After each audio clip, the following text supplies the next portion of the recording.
Need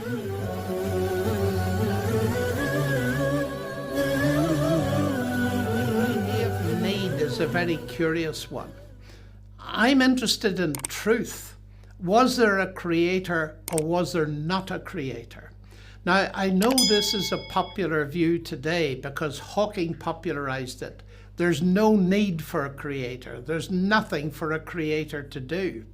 But I have analyzed his arguments very carefully. In fact, I've written a book about them called God and Stephen Hawking.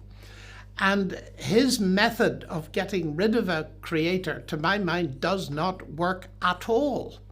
Because what he does, and others do the same thing, like Lawrence Krauss of Arizona State University, they talk about the universe. Well, let me quote Hawking to you.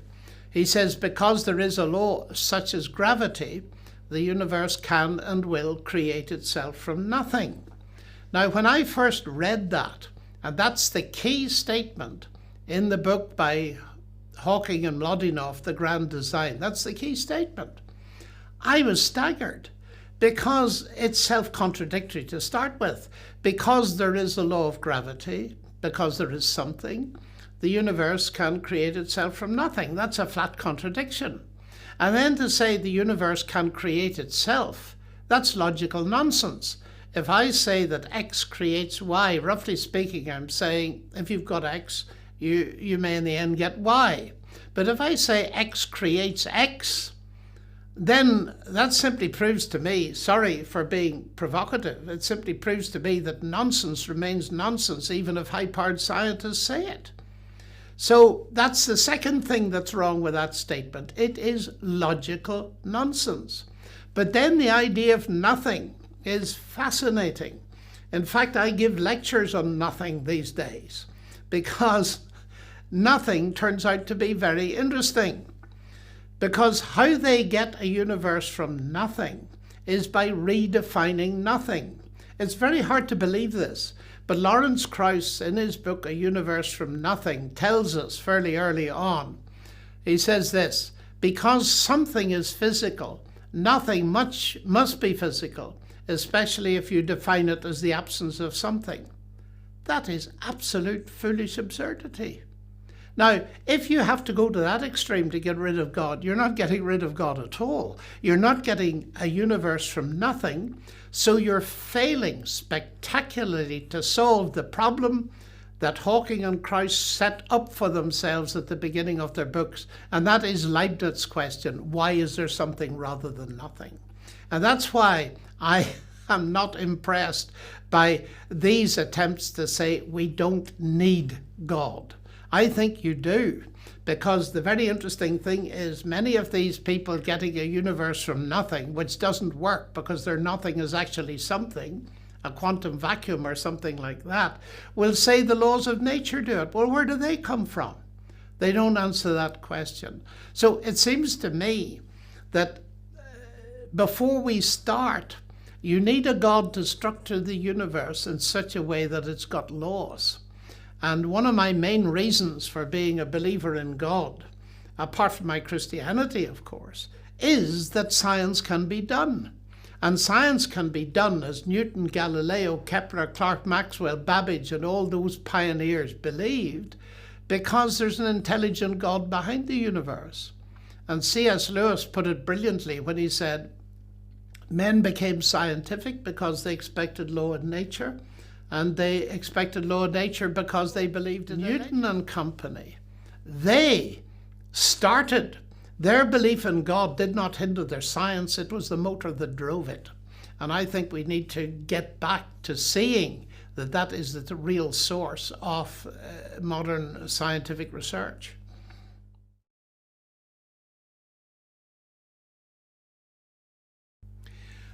I believe that science does point towards God.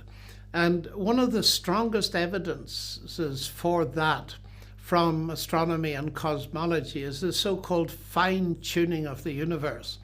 I remember having a discussion with a very well-known Oxford philosopher who's an atheist. And he had asked me to address his students on why I believed in God. And he said, I hope you're going to use the best argument against atheism from science. And I said, well, if you tell me what it is, I'll use it. And he said, if ever I was to be persuaded to become a believer, it would be because of fine tuning.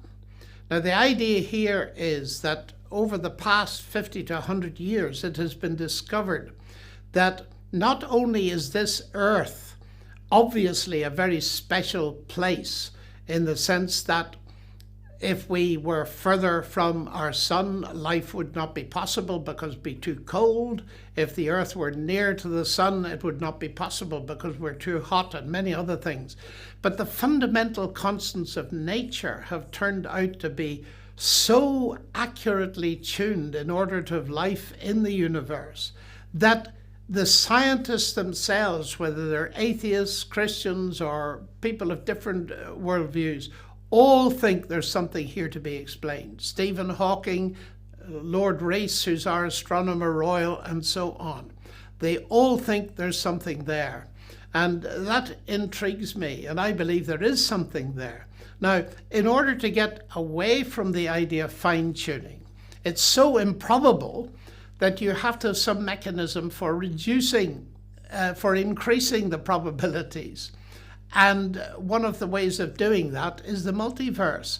From a scientific perspective, I was taught quantum physics by Sir John Polkinghorne, and he makes the point that the multiverse, these universes, are not accessible to us, and that it's much more natural to believe, and much more sensible, I would say, to believe in a single universe created by a creator rather than a multiverse to which we've no access and where there's no evidence that it exists. Now, a great deal has been written about this, but I find it's a very interesting thing because you don't have to go against the main flow of science to use this as an argument. This is mainstream science, admitting that the universe is fine-tuned. And there's increasing evidence that, in a sense, biology, organisms are fine-tuned.